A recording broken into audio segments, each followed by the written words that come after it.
Vamos lá para mais uma aulinha de história? Hoje aprenderemos sobre as capitanias hereditárias. Tudo vai começar quando o rei vê a necessidade de colonizar o Brasil.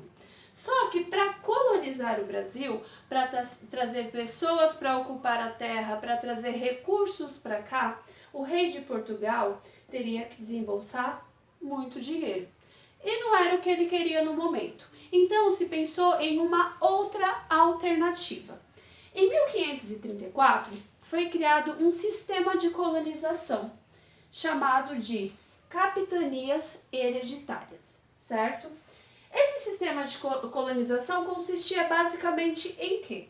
O Brasil ele seria dividido em 15 grandes lotes de terra, como é representado aqui. Então, o Brasil foi dividido em 15 partes, certo? E essas terras aqui, elas se chamavam de capitanias hereditárias por quê? Porque ela ficava dentro da mesma família. Então ela passaria de pai para filho, ou do seu responsável para um descendente seu, se caso ele não tivesse filho. Por isso que se chamava capitanias hereditárias, certo? Esses 15 lotes aqui, eles foram entregues a 12 donatários, 12 pessoas responsáveis por cuidar e por investir em cada pedacinho de terra aqui do Brasil, certo?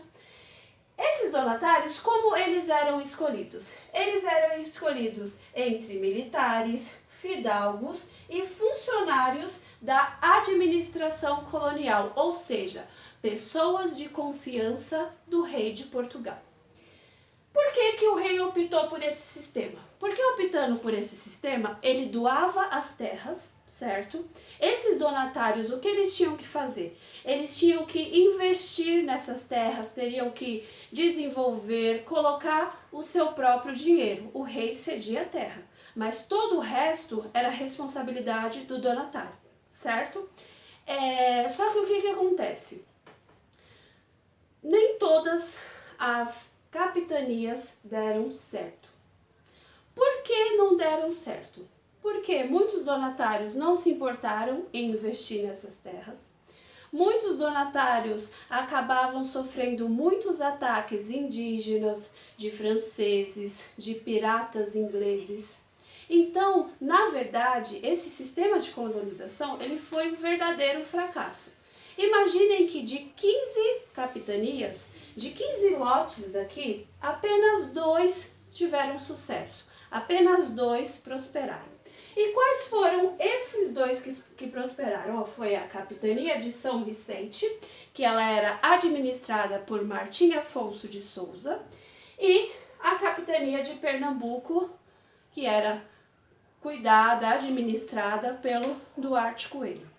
Por que apenas essas 2 deram certo? Porque na de São Vicente, eles conseguiram desenvolver muito bem o cultivo da cana-de-açúcar e a criação de gado, certo? Então, o Martim Afonso de Souza, ele soube administrar, investir e gerar lucro nessa capitania aqui de São Vicente. E o Duarte Coelho, ele conseguiu a mesma façanha lá em Pernambuco devido ao cultivo da cana-de-açúcar. Por quê?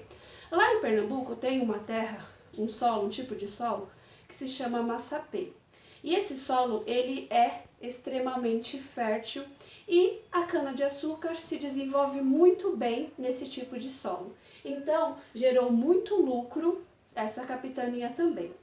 O que acontece? O rei percebeu que esse sistema que ele inventou, que ele não tinha gastos, certo? Até porque, pessoal, as pessoas recebiam essas terras doadas, elas tinham que desenvolver algo nela, que gerasse lucro, e parte desse lucro era enviado lá para o rei.